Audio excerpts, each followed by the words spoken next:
자, 오늘은 이 과부의 두렵던 헌금 이야기입니다. 우리가 많이 아는 내용입니다. 오늘 이 본문을 딱 읽으면서 성도 여러분들이 느끼면 오늘 헌금 설교겠구나, 이렇게 짐작할 수 있는 그런 내용으로 많이 우리가 들었습니다.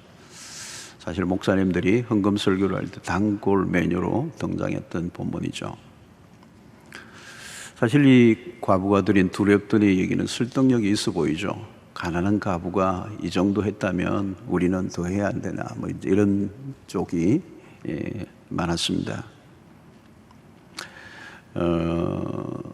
사실 이제 이 본문이 헌금 설교인 것처럼 보이지만 사실은 헌금 설교이기보다는 우리의 영적인 상태를 잘 들여다보게 하는 매우 중요한 본문으로 보여집니다.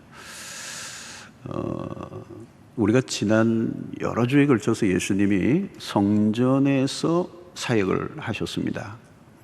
성전에서 일어난 사건들을 우리가 여러 주에 걸쳐서 보았는데요, 그 당시에 성전이 얼마나 타락해 있었는가, 이런 것들을 보았습니다. 아마 다음 주도 성전에 대한 얘기인데요, 성전이 타락했다는 말은 그 시대적 영적 상황을 잘 보여주는 것입니다. 그것이 성전에서 이렇게 전체적으로 표면화된 것입니다. 그 상황 속에서 오늘 이 부자와 가난한 과부를 대조시키면서 예수님이 우리에게 무엇인가 필요한 교훈을 보여주고 있습니다. 자, 오늘 흥미로운 장면은 예수님이 헌금을 내는 현장을 지켜보고 계셨다는 것. 우리 교회로 치면 저 입구 쪽 어디 헌금함이 있는데요, 그 옆에 의자를 딱 놓고 앉아 계셨다는 거 비슷합니다. 오늘 41절을 보면 예수께서 헌금함을 대하여 앉으사 우리가 어떻게 헌금함에 돈 넣는가를 보실새 여러 부자는 많이 넣는데, 여기에 무리가 어떻게 헌금함에 돈 넣는가를 보실새 그랬습니다.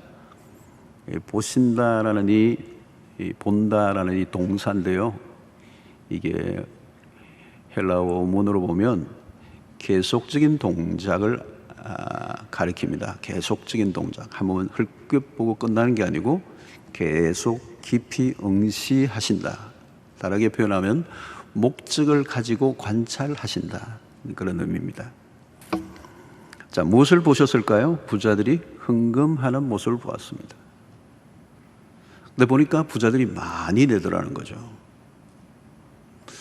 자, 그 당시에 부자들이 헌금함에 돈을 집어넣을 때 이게 아무래도 이제 액수가 크니까 동전 같으면 떨어질 때 후룩 떨어져요.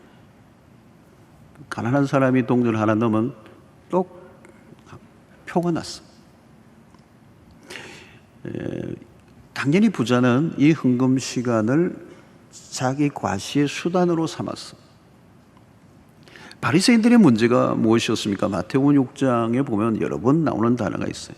6장 2절에만 한번 보면, 그러므로 구제할 때에 외식하는 자가 사람에게서 영광을 받으려고 회당과 거리에서 하는 것 같이 너희 앞에 나팔을 불지 마라.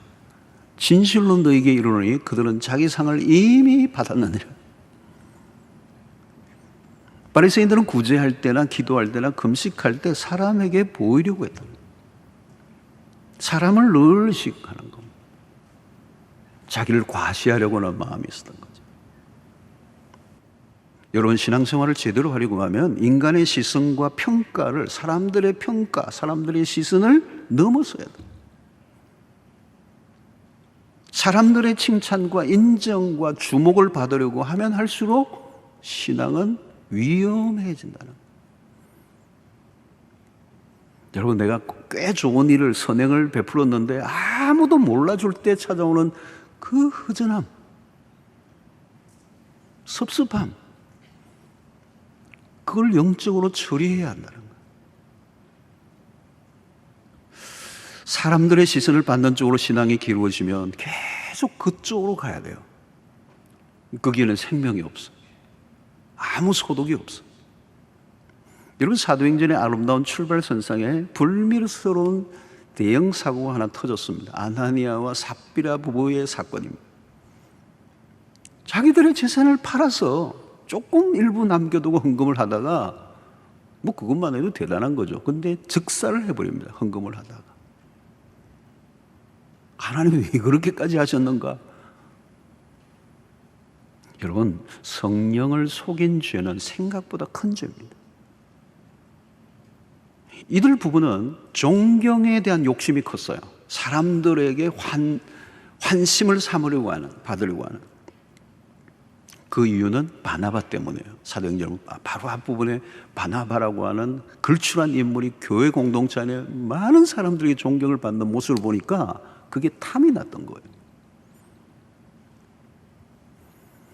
외견상으로 보면 하자가 전혀 없어요. 헌금을 거액을 냈으니까. 근데 하나님의 CCTV에 딱 걸렸어요. 뭐가 걸렸어요, 여러분? 마음이 걸린 거예요. 그런 공동체를, 사람들의 눈을 속였고 사도들의 눈을 속였고 급기야 성령을 속였어요. 작은 욕심으로 시작한 것이 큰 사고로 이어졌습니다. 명예에 대한 욕심이 가져온 후유증입니다.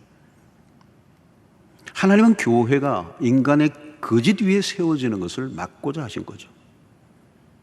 하나님이 원하시는 것은 그에게 헌금이 아닙니다. 정직하라는 거죠.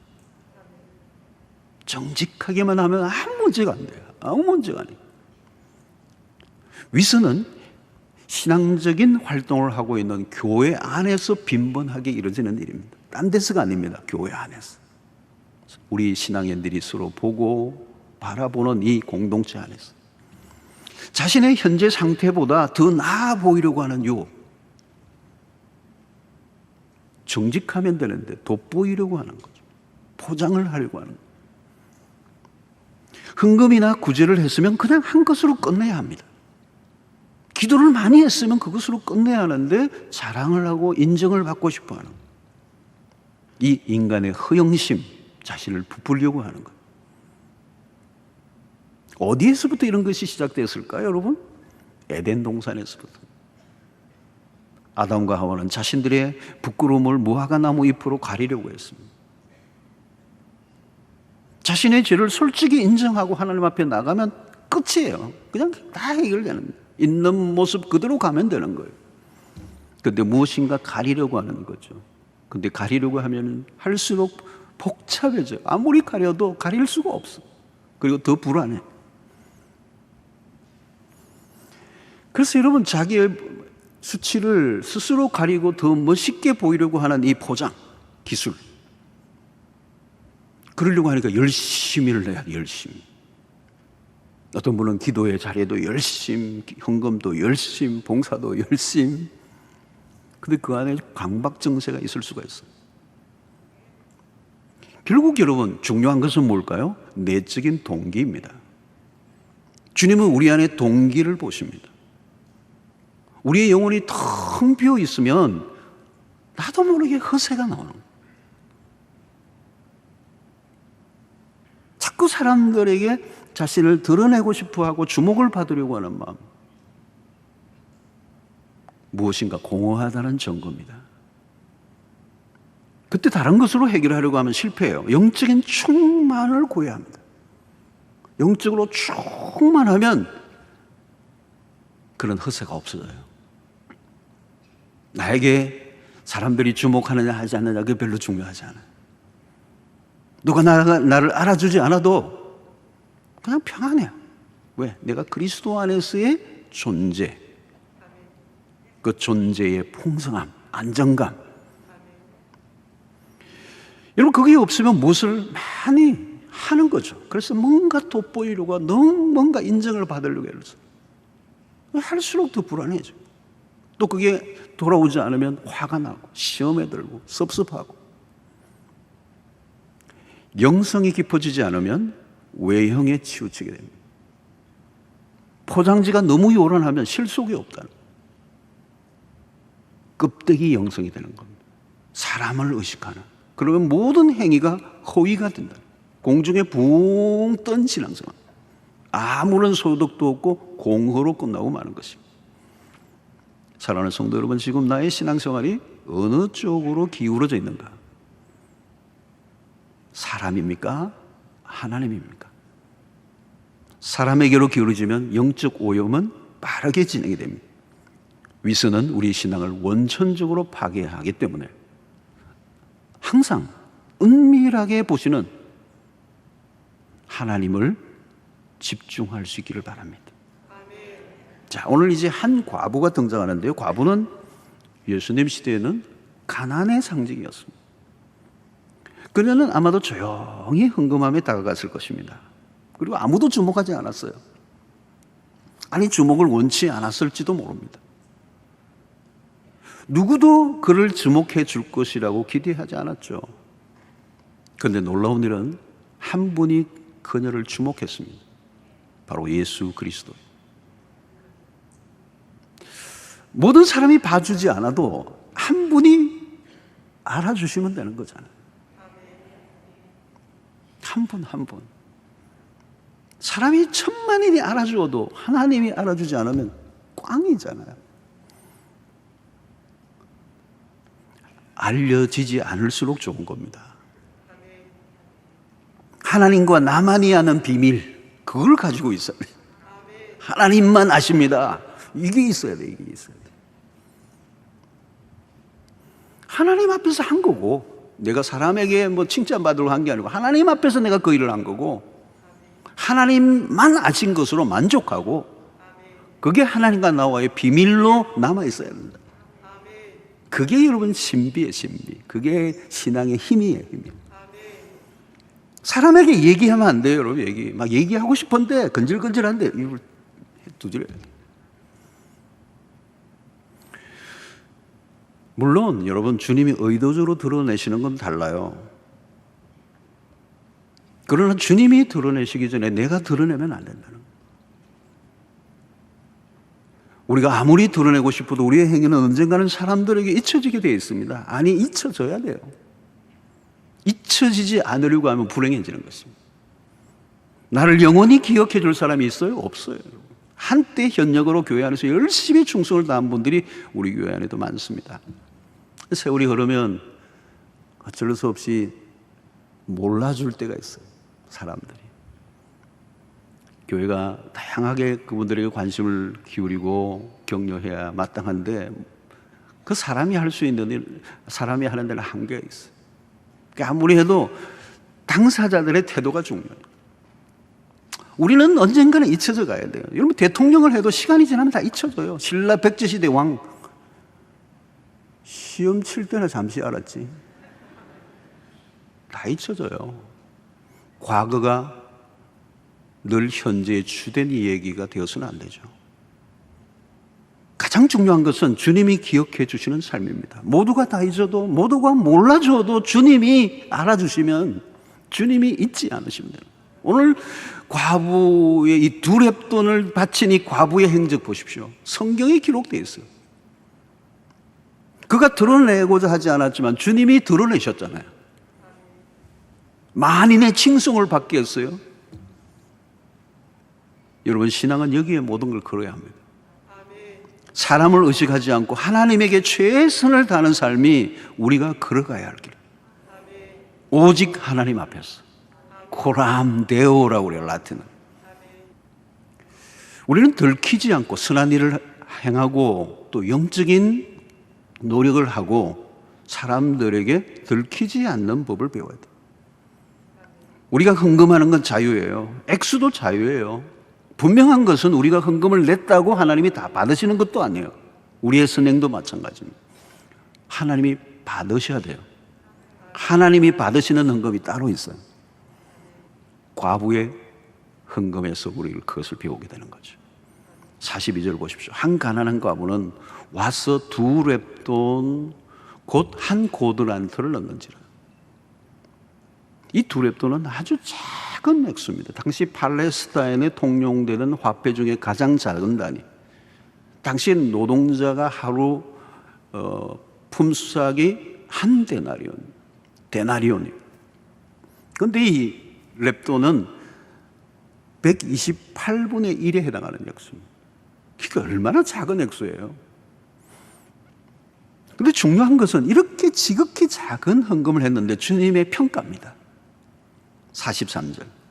예수께서 제자들을 불러다가 이러시되 내가 진실로 너희에게 이르노니, 여러분 진실로 너희에게 이르노니 이 말은 그냥 함부로 하시지 않죠. 중요한 얘기를 하실 때, 중요한 레슨을 하실 때 이 말씀을 하죠. 내가 진실로 너희에게 이르노니 이 가난한 과부는 헌금함에 넣는 모든 사람보다 많이 넣었도다 그랬어요.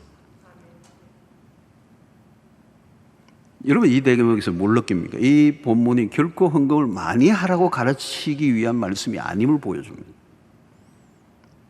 과부가 자신의 전부를 바쳤다면 우리도 더 많이 해야 된다는 것을 적용하기 위해서 주신 말씀도 아니에요. 확실한 것은 과부의 헌금은 소액 중에 소액이었습니다. 지극히 작은 헌금이에요. 주님이 말씀하려고 하는 게 뭘까요? 이 가난한 과부는 헌금함에 넣는 모든 사람보다 많이 넣었다. 이 말이 뭐예요? 자신의 전부를 넣었다는 거예요. 주님은 그녀가 바친 것만 보신 게 아니에요. 그녀의 마음을 보셨습니다. 그녀의 주머니에 남은 것이 없었어요. 주님은 얼마를 바쳤는가 보다 바치고 난 다음에 얼마가 남아있는가를 보시는 거예요. 헌금 액수 자체가 아니라 재산 대비 평가는 전혀 달라질 수 있죠. 그녀는 자신이 할 수 있는 최선을 다했습니다. 액수는 지극히 작지만 그녀의 헌금은 2000년 기독교 역사의 가장 기념비적인 헌금을 한 것이죠. 그래서 마가는 이 부분을 기록하고 있는 것입니다. 성도 여러분, 헌금을 많이 한 사람들은 들어 있습니다. 그러나 주님이 기억하시는 헌금은 많지 않을 수 있습니다. 헌금의 문제가 아니라 영성의 문제인 것입니다. 이미 당시 성전 제도는 타락의 상태에 있었습니다. 앞에서 보았던 것처럼 성전은 강도의 소굴로 만들어 버렸고 성전은 장사터가 되었고 기능을 다 잃어버렸습니다. 성전에서까지 부자들이 득세를 하고 있었고 종교적인 열심히 스스로 만족하고 있었습니다. 바로 그때 주님은 한 여인을 주목하시는 거예요. 한 여인의 모습을 주목시키는 거예요. 타락한 그 상태의 시대적 모습을 이 여인을 통하여 비추어 주고 있는 것입니다. 여러분, 우리는 종종 하나님이 돈을 강요하시는 분들을 오해합니다. 예수님의 설교 중에 여러분들 물질을 언급한 이 재물에 관한 설교가 압도적으로 많습니다. 그리스도가 돈을 밝히신 거예요? 아닙니다. 주님이 돈에 관심을 가지신 이유가 뭘까요? 우리가 돈을 어떻게 취급하는가를 보시려고 하는 거죠. 돈에 대한 우리의 태도입니다. 헌금 시간에 그것이 잘 드러난다는 거예요. 하나님에게는 돈이 필요하지 않아요. 하나님이 원하시는 것은 돈이 아니라 우리 자신. 하나님이 사람을 분별해 내시는 방법 중 하나가 물질입니다. 그 물질을 어떻게 다루는가를 통해서 우리의 마음을 알아내시는 거죠. 오늘날과 같은 세상에서 돈 문제를 떠나 신앙을 이야기한다. 그거 어려운 것입니다. 얽혀 있는 거예요. 그래서 언제나 하나님인가 돈인가, 마태복음 6장 24절의 말씀과 같은 거예요. 그래서 헌금 시간마다 우리는 시험대에 올라가는 것이죠. 하나님인가 돈인가. 주님이 정확하게 말씀하시죠. 마태복음 6장 21절, 내 보물이 있는 그곳에는 내 마음도 있느니라. 신기해요, 여러분. 내가 가장 중요하게 여기는 곳에 내 마음이 있는 거. 뭐 별소리를 해도 소용이 없어. 자, 여러분, 오늘 과부의 두 랩돈을 통하여 마지막으로 우리에게 주는 메시지는 본문 핵심의 44절의 구절이에요. 그들은 다 풍족한 중에서 넣었거니 와, 이 과부는 그 가난한 중에서 자기의 모든 소유, 곧 생활비 전부를 넣느니라 하시니. 여기 눈에 띄는 것은 모든 소유 전부라는 단어예요. 하루하루 생계를 유지하는 사람에게 모든 소유, 생활비 전부를 바쳤다는 얘기는 그녀의 생존과도 직결되는 얘기입니다. 이거 내고 나면 죽을 수도 있는, 먹을 게 없으니까. 여기에서 헌금의 개념이 분명해집니다. 그녀는 그냥 헌금을 낸 게 아니에요. 그 헌금은 sacrifice, 희생이라는 희생. 헌금에는 본래 희생의 의미가 담겨져 있습니다. 구약시대의 제물, 완전한 번제 같은 걸 완전하게 그 짐승을 태워 하나님께 올려드리는 희생의 제물이에요. 여러분, 희생이란 어떤 것이죠? 부담 없이 드리는 것과는 달라요. 굉장한 부담이 되는 거예요. 대가를 지불해야 되니까. 이 희생은 계산을 뛰어넘는 대가 지불이 있어야 합니다. 부자가 풍족한 중에 헌금을 했다. 그건 희생이 아닙니다. 그냥 한 거예요. 그냥 뭐 부담 없이 즐기면서 한 거예요. 그런데 과부는 생명을 건 희생이었습니다. 엄청난 대가 지불이에요. 중요한 것은 하나님에 대한 사랑입니다. 사랑이면 충분한 것이죠. 오늘 이 여인의 희생에는 하나님을 향한 사랑이 드러난 것입니다. 사랑하는 성도 여러분, 그 사랑이 빠져버리면 우리의 신앙에는 이상한 게 끼어들기 시작하는 거예요. 아차하는 순간에 자기 공적과 지난날의 업적을 자랑하고 싶어지는 거예요. 나를 알아달라고 발버둥을 치는 거예요. 죄성이 불쑥불쑥 올라옵니다. 그러면 감당이 안 돼요. 헌금 생활에서도 이상정상이 나타납니다. 자꾸 계산을 하게 되고 헌금에 대한 반대 급부를 노리고 생색을 내게 되고. 사랑하는 성도 여러분, 우리의 신앙의 관건은 처음에 순수했던 그 마음을 계속 유지하는 것입니다. 처음에 주님을 만났을 때, 처음 십자가를 만났을 때 그 주님의 사랑에 감격하여 주님 앞에 나아갔던 그 모습을 그대로 유지하는 거예요. 순수를 유지하는 게 신앙입니다. 근데 은혜 생활을 게을리하면 그 순간부터 인간적인 생각들이 막 밀고 올라오는 거예요. 속물이 되는 데는 시간이 오래 걸리지 않습니다. 은혜가 떨어지면 갑자기 인간 본성이 나타납니다. 그러므로 우리는 항상 기도하고 은혜 생활을 유지하는 게 관건이에요. 사람을 의식하지 않고 신앙생활을 하려고 하면 하나님만을 의식하며 살아가는 이 힘을 길러내야 돼요. 은혜에 빠져들면 그 하나님의 은혜 외에는 보이는 게 없어요. 하나님의 모든 것은 하나님의 은혜로 한 것이지 내가 한 게 아니라고 하는 것을 깨닫게 되는 거예요. 하나님의 은혜가 너무 크니까 내가 한 어떤 행위도 자랑하고 싶지가 않아요. 그러므로 우리는 항상 예수 그리스도의 십자가의 복음을 붙잡아야 하는 것입니다. 하나님에게서 받은 사랑을 놓치지 말아야 한다는 거예요. 하나님은 오늘도 마찬가지입니다. 하나님의 나라의 일은 돈으로 돌아가는 게 아닙니다. 불순한 헌금이나 헌신이 끼어들면 하나님의 일을 망쳐버리는 것입니다. 하나님의 나라는 거부들에 의해 돌아가는 게 아니에요. 과부와 같이 아주 작지만 순수한 헌금에 의하여 돌아갑니다. 오병이어 기적을 보십시오. 한 소년이 가져온 보리떡 5개와 물고기 2마리로 역사가 일어났어요. 사랑하는 성도 여러분, 아무리 껍데기가 멋있어도 내용물이 없으면 아무것도 아니에요. 우리는 사람에게 칭찬을 받고 사람에게 인정을 받으려고 하다가 하나님을 놓쳐버리면 우리는 껍데기 신앙이 돼요. 그건 아무것도 아니고 허망한 일이고 정말 안타까운 결말을 맞이할 수밖에 없습니다. 사랑하는 성도 여러분, 끝까지 신앙의 순수성을 유지할 수 있기를 바랍니다. 내가 지나간 자리에 그리스도의 십자가만 남는 은혜가 있게 되기를 축원합니다.